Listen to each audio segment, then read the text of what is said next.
It's now almost a year ago, on the night of February 24th, that Russia invaded Ukraine and war was back to Europe. That night, I think all of you remember that our thoughts, and I think also our prayers, went to our friends in Ukraine. I remember vividly how we followed the news from the Donbass and Kyiv with unbearable tension. And we all were wondering whether the Ukrainian friends would be able to withstand the onslaught of the Russian invaders. Today we know, yes, they would. 1 year on, Putin's perfidious plans continue to be foiled by the brave Ukrainian nation. 1 year on, Russia has completely alienated itself from Europe, its most important economic relationship, and is isolated on the global stage. 1 year on, this very parliament last week welcomed the President of Ukraine, Volodymyr Zelensky, as the true hero he is. And 1 year on, Putin's imperial fantasies have woken up to a bleak reality, while Ukraine's dreams of freedom are stronger than ever, and they will prevail. I'm deeply convinced. Honourable members, what a difference 1 year of unity and resolve can make. In the early hours of February 24th, when Russian tanks rolled into Ukraine, a whole continent was holding its breath. Some predicted that Ukraine would fall in a matter of days. But instead, the legendary bravery of the Ukrainian people stunned the world. Their fierce resistance at the gates of Kyiv, the civilians who stopped Russian tanks in the south, the counter-offensive of Ukraine's armed forces in Kharkiv and Kherson. We can never match the sacrifices and the bravery of the Ukrainian people. But what we can do is stand firmly by their side. And that's what we've done from day one on, and we will continue to do that. They can rely on us. And indeed, a whole continent has mobilized, from the volunteers of the Warsaw Station, you remember, who welcomed the Ukrainians fleeing Putin's bombs, basically to all citizens and companies who have cut their electricity demands. Together with you, honourable members, we have focused on 3 main goals. First, to support Ukraine's resistance against the invader unwaveringly. Second, to undermine Russia's war machine. And third, to build Ukraine's European future together. And these 3 strands of action have guided us over the last year and will continue to guide us in the months to come. Je commencerai par notre... I would like to express our steadfast support to Ukrainian resistance. Since the start of the war, we've provided economic, humanitarian and military support to the tune of €67 billion. We have budgetary support for military capacity, humanitarian aid, aid to Ukrainian refugees. All this is a tangible contribution to Ukraine's war effort. Putin wanted to see the Ukrainian state collapse. We have helped Ukraine to remain operational even in its darkest hour. Europe breathed impetus into Ukrainian resistance, and we will continue to support it. We guarantee a constant flow of financial aid. The first part of the package, the 18 billion, has already been dispersed to Ukraine. We will continue to provide steadfast, predictable support every month.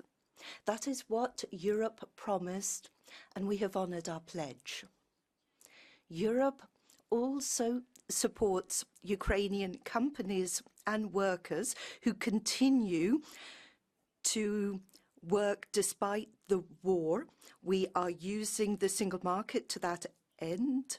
We have integrated markets, twinned our towns and offered our electricity networks, ensured solidarity corridors so that Ukraine can export its goods around the world. That represents 20 billion in revenue for Ukrainian companies during this period of war.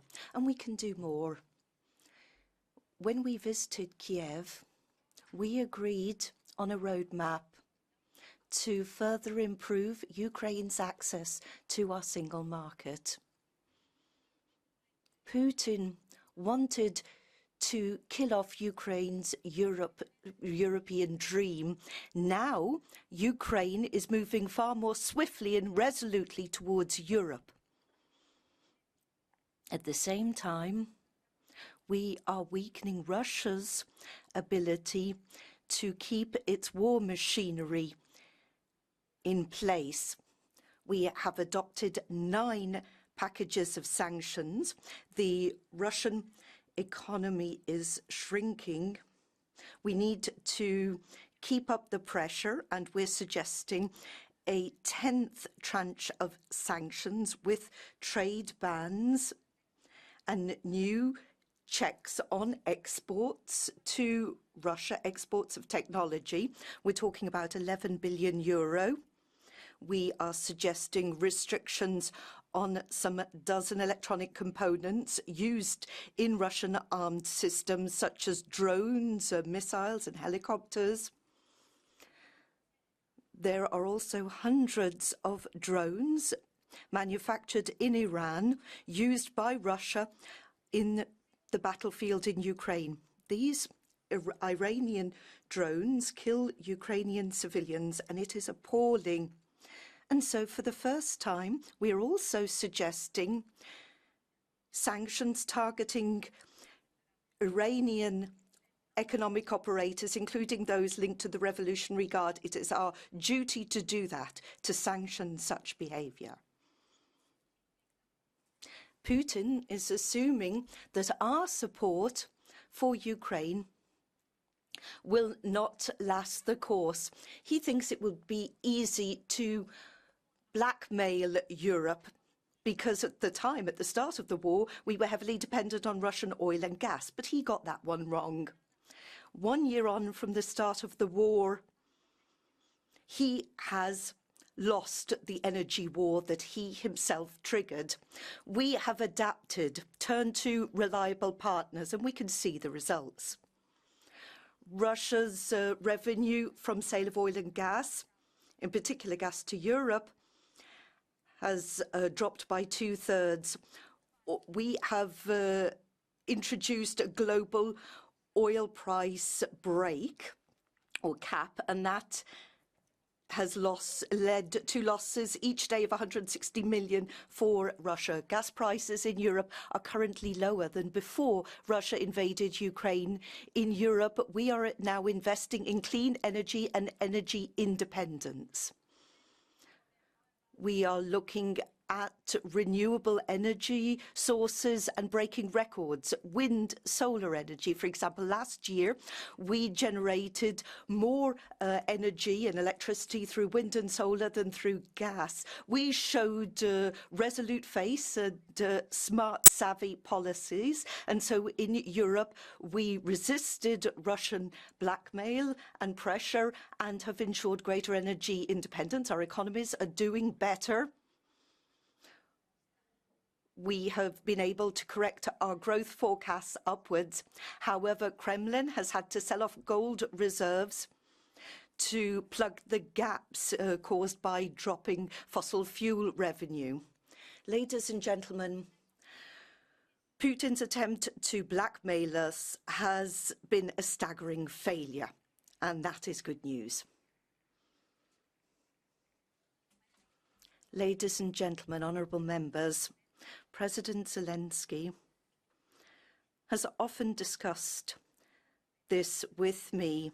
He has talked about how people in Ukraine deal with and cope with the horrors of war, despite what happened in Irpin and Bucha?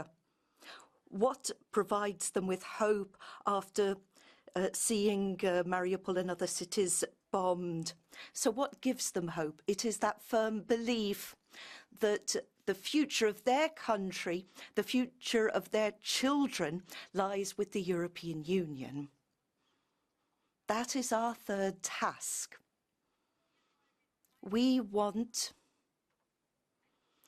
to offer the Ukrainians a bridge towards hope, to move from the horrors of war towards a better, brighter future in our midst. And its progress on the path towards our union go hand in hand. You've heard it from President Zelensky in this very hemicycle. I've seen it with my college in Kyiv. I know it from the colleagues at the Commission that they confirm it every single day. Ukrainians are making tangible progress despite the war, despite fighting the aggressor. They know that the accession to our union is a merits-based process.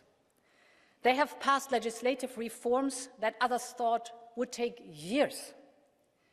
They are making this progress because they are striving for Europe with all their heart and soul. Ukraine is a nation defined not only by its history and heritage. It is a nation defined by its dreams. And Europe is one of these dreams.